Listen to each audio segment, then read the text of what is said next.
लोकसभा निवडणुकीनंतर इंडिया आघाडीचे नेते पहिल्या प्रथम भेटत आहेत. त्याच्यामुळे एक मध्ये आमची व्हिडिओ कॉन्फरन्स झाली. त्याच्यात काही संसदेच्या सत्राच्या निमित्ताने कोणते विषय घ्यायचे, काय विषय घ्यायचे, कसे ते विषय होत आहेत. चर्चा आमच्या परीने करण्याचा प्रयत्न करतोय. आणि आज सुद्धा वेगळे विषय कोणाला काही बोलायचे असतील बघू, समोर आल्यानंतर त्याच्यावरती आमचं मत व्यक्त करू. त्यावेळेला तिकडे महाराष्ट्रात आलं की या विषयाचं उत्तर देतो. उपराष्ट्रपती पदाच्या निवडणुकीसंदर्भात चर्चा सुरू आहे. जर मराठी उमेदवार एनडीएने दिला तर या अगोदर देखील असं झाले की मराठी उमेदवार असताना तुम्ही पाठिंबा दिला होता, तर अशा पद्धतीने जर मराठी उमेदवार आला तर आपण या सगळ्या शक्यता ज्या वेळेला जाहीर होतील तेव्हा बोलूया. कारण उगाच आपण त्याच्यावरनं त्यांच्या मनात काय आपण कशाला हे करायचे, तर तेव्हा जेव्हा तो विषय समोर येईल तेव्हा बघू ना. आपण मराठी उमेदवार असेल तर समोर आधी येऊ दे, आपण बघू त्याच्यानंतर. म्हणजे असं मग मराठी आलं, मग बंगाली आले, मग तमिळ आलं, मग पंजाबी आलं, असं करण्यात काय अर्थ आहे. त्यांच्याकडनं येऊ तर ते. पहिला महत्वाचा विषय की पहिलं उपराष्ट्रपतीनं तडकाफडकी काढलं का आणि उपराष्ट्रपती महोदय आत्ता आहेत कुठे, हा विषय महत्वाचा आहे. त्याच्यामुळे त्याच्यावरती चर्चा झाली पाहिजे. आणि 2-3 वर्ष जे उपराष्ट्रपती राहिले ते आहेत कुठे, ह्या मुद्द्यावरती चर्चा झाली पाहिजे. तर गेल्या वेळी तुम्ही त्यांना भेटला होता, तर असा काही विषय आहे का की ते भेटत होते विरोधी पक्षांच्या नेत्यांना? त्यामुळे मला काय माहित नाही. त्याच्यानंतर आता भेटले तर मी बोलू शकेन, पण भेट घ्यायची झाली तर ते आहेत कुठे माहिती नाहीत. सर हिंदी में एक बार बोलते हैं कि जो आज इंडिया गठबंधन की बैठक होने वाली है उसमें आप मतदार मोहिमेवरून सुद्धा चर्चा सुरू आहे. आज राहुल गांधी क्या करू पहले मैं नहीं क्या हो, उनका मराठी पूरा होने तो फिर पूरा हिंदी में कर देंगे. बिहार मध्ये देखील आता मतदारावरून गोंधळ सुरू आहे. दररोज आंदोलन होत आहे, संसद सुरू नाहीये, तर त्यावरती तुमची भूमिका काय? बघा, आता मग मी याला तुमच्या प्रश्नाला धरून उद्याचा पण प्रश्न घेतो. एकूणच आता ह्या निवडणुका प्रत्येक राज्याच्या त्यांच्या वेळेप्रमाणे होणार. मग बिहार होईल, उत्तर प्रदेश होईल, दरम्यान महाराष्ट्राच्या स्थानिक स्वराज्य संस्था होतील. आता बिहारमध्ये जो काय एक मतदार याद्यांचा घोळ झाला त्याच्यामध्ये आता अंतिम निर्णय काय आलेला आहे कल्पना नाही, पण त्याच्यात आलं होतं की स्वतःची ओळख तुम्ही पटवून द्यायची मतदारांनी, बरोबर ना. म्हणजेच याचा अर्थ देशात अघोषित NRC लागू झालाय का, या विषयावरती पण आपण बघितलं पाहिजे. कारण जेव्हा एक CA आणि NRC विषय गाजला होता, दिल्लीमध्येच त्याच्यावरनं रान पेटलं होतं. अनेक ठिकाणी त्याच्या विरुद्ध आंदोलनं झाली होती. विशेषतः आसाममध्ये NRCच्या विरुद्ध आंदोलन झालं होतं. आणि साधारणतः विषय हाच होता की तुम्ही तुमची ओळख पटवून द्या. तर NRC आता देशभर लागू केलाय का ह्याचं स्पष्टीकरण निवडणूक आयोगाने द्यायला पाहिजे. पण सुप्रीम कोर्टाने पुन्हा काहीतरी आदेश दिलाय. स्थानिक स्वराज्य संस्थांच्या ज्या निवडणुका आहेत त्याच्यात एक तर EVM वरती आमचा आक्षेप असताना आणखीन त्याच्यात एक अपारदर्शकता आणलेली आहे की त्यांनी ते VVPAT मशीनच आता काढून टाकलेले आहे. मग तुम्ही निवडणुका घेता कशाला? सरळ जाहीर करून टाका ना यांचे एवढे जिंकले म्हणून. आम्हाला एकतर आमचं म्हणजे मतदाराला त्याचं मत जाते कुठे हे शेवटपर्यंत कळलं पाहिजे. ते EVM मध्ये कळत नाहीये. कारण बटन दाबलं जातंय, दिवा लागतोय, आवाज येतोय, ती रिसीट दिसते, पण ती रिसीट नंतर एकूण सगळ्या रिसीट काय मोजल्या जात नाहीत. आणि मत रजिस्टर कुठे होते आतमध्ये, रजिस्टर कसं होतंय ते कळत नाहीत. बॅलेट पेपरवरती कसं होतं की शिक्का मारल्यानंतर ती उभी घडी घातली जायची. त्याच्यामुळे शाई जरी ओली असली तरी जास्तीत जास्त त्याच उमेदवाराच्या नावावरती ती शाई थोडीशी उमटायची. पण मत कुठे माझं मी दिलंय हे शेवटपर्यंत कळत होतं, ते EVM मध्ये कळत नाहीये. आणि त्याच्यात आणखीन आता VVPAT काढतायत. मग तुम्ही निवडणुका घेण्याचा फार्स करता कशाला? निवडणुका न घेता सरळ घोषणा करून टाका ना.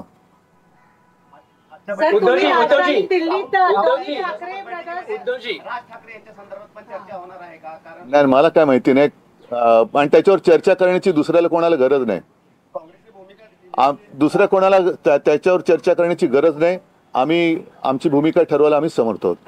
योगायोग असा आहे की तुम्ही दिल्लीत आहात आणि त्यावेळेस राज्याचे उपमुख्यमंत्री एकनाथ शिंदे त्यांना त्यांनी काल अमित शहा आणि नरेंद्र मोदींची भेट घेतली. बघा, मला त्यांचं असं म्हणणं आहे की आम्ही जे दुसरे म्हणजे तुम्ही जे आलेले आहात ते ज्यांनी बाळासाहेबांनी ज्यांना विरोध केला त्या मार्गाने ते निघालेले आहेत आणि आम्ही लोककल्याणकारी मार्गाकडे निघालेलो. त्यांचं एवढे ते त्यांचा विचार किंवा त्यांच्या याला उत्तर देणे एवढे ते काय महान नाहीत. शेवटी गद्दार हा गद्दार असतो. त्याच्यामुळे गद्दाराच्या मताला मी काही किंमत देत नाही. नाही, पण ज्या त्यांना ठीक आहे, भेटी घ्याव्या लागतात, उद्धवजी एका त्यांच्या आठवड्यात मालकाला ते भेटायला आले असतील भेटी घ्याव्या तर लागतायत. त्यांच्या मालकाला ते भेटायला आले असतील तर आपण त्याच्यावर काय बोलू शकतो? सर, तुम्ही इंडिया ब्लॉकचे पार्ट आहात. दोन्ही ठाकरे ब्रदर्स एकत्र आल्यानंतर तुम्ही पहिल्यांदा राजधानी दिल्लीत आलात. तर आज जेव्हा इंडिया ब्लॉकची बैठक होणार त्यात मी उत्तर दिले. नाही, पण त्यात म्हणजे ठीक आहे, पुढे. हे होणार का? एक विषय जो अतिशय महत्वाचा आणि गाजतोय सकाळपासून तो म्हणजे ट्रम्प टॅरिफ संदर्भातला. आता 50% ट्रम्प टॅरिफ आपल्याला लागू होणार आहे. सिंदूर असेल किंवा आता जे ट्रम्पने लागू केलेलं टॅरिफ असेल, पंतप्रधान यावरती कुठेच बोलताना दिसत नाही. आज तुम्ही आलं तर बोलतं करणार. तुमचा प्रश्न हा देशाच्या दृष्टीने खूप महत्वाचा प्रश्न आहे, कारण ह्याचा फटका हा सर्वसामान्यांना पण बसणार आहे. ट्रम्प आपल्या देशाची म्हणजे मोदींची अक्षरशः थट्टा करतायत, खिल्ली उडवतायत आणि आपण त्यांना अजिबात एक अवाक्षराने सुद्धा उत्तर देऊ शकत नाही आहोत. त्यांना जाब विचारणं तर सोडाच, पण त्यांना एका अक्षराने काही उत्तर देऊ शकत नाही आहोत. शेवटी आपला देश, आपल्या देशाचं सरकार चालवतोय कोण? देशाचं सरकार चालवतोय कोण? आणि म्हणून तुमच्या कदाचित आठवणीत असेल की शिवसेनेचा वर्धापन दिन जेव्हा झाला 19 जूनला, त्यावेळेला मी माझं एक मत व्यक्त केलं होतं की आज आपल्या देशाला पंतप्रधानांची गरज आहे, आपल्या देशाला परराष्ट्र मंत्र्यांची गरज आहे, संरक्षण मंत्र्यांची गरज आहे, गृहमंत्र्यांची गरज आहे. आजचे जे पंतप्रधान, गृहमंत्री, संरक्षण मंत्री आहेत ते भाजपाचे आहेत, कारण ते प्रचारामध्ये जातात. अगदी सिंदूर म्हणजे पेहलगामचा हल्ला झाल्यानंतर सुद्धा मोदीजी आले, पंतप्रधान म्हणून देशाचे असते तर ते पेहलगामला गेले असते, पण ते बिहारला गेले. त्याच्यामुळे हे सगळे भाजपाचे प्रचार मंत्री आहेत. एकूणच हे सरकार अपयशी, असफल आणि असहाय्य आहे.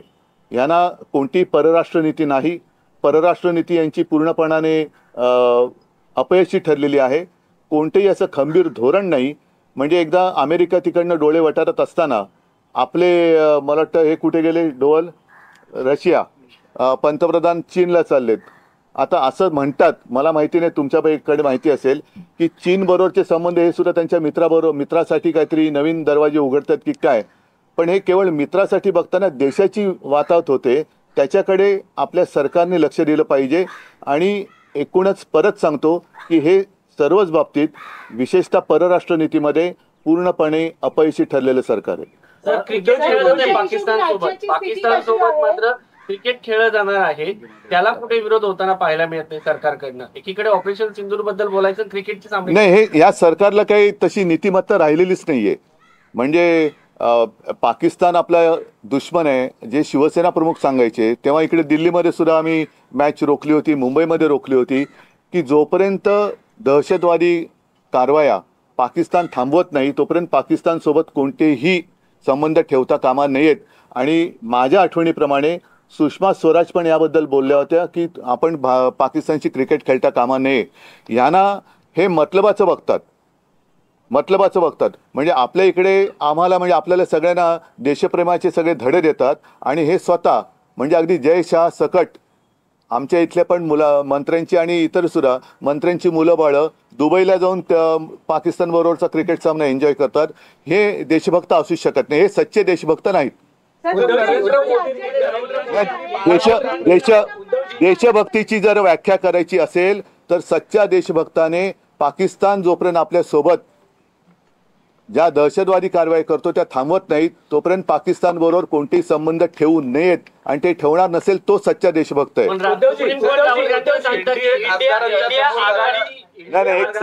नाही, चीनवरती प्रश्न उपस्थित केले ते राहुल गांधी यांनी, तर त्यांना म्हटले होते की अशा पद्धतीने प्रश्न उपस्थित करणं सच्चा देशभक्ताचं लक्षण नाही. म्हणून मी म्हटलं होतं ना की हे सच्च्या देशभक्ताचं लक्षण. आता त्याच्यावरती सुद्धा अनेकांनी असहमती दाखवलेली आहे. आता माझं म्हणणं असं आहे की सुप्रीम कोर्टाचा आदर ठेवून घटनेप्रमाणे 10 शेड्यूल 10 प्रमाणे जे काही लोकशाही वाचवण्यासाठीचा जो निकाल आहे त्याला 3 वर्ष झालेली आहेत, अजूनही निकाल लागत नाही. घटनेचा सन्मान आपल्या देशात राखला जातोय की नाही हे सुद्धा संपूर्ण देशातले देशभक्त वाट बघतायत. त्याच्याबद्दल सुद्धा सुप्रीम कोर्टाने आम्हाला अवगत करावे. खासदारांच्या बैठकीमध्ये नरेंद्र मोदींनी बाळासाहेब ठाकरेंचा उल्लेख केलाय आणि त्याचवेळी अमित शहाचं पण कौतुक केलंय. तुम्ही कसं पाहताय? नाही, मी काय बघत नाही त्याच्याकडे. इंडिया आघाडी विखुरलेली दिसते आहे. इंडिया आघाडी विखुरलेली दिसते, यासाठी आप इंडिया आघाडीतून बाहेर पडलेला आहे.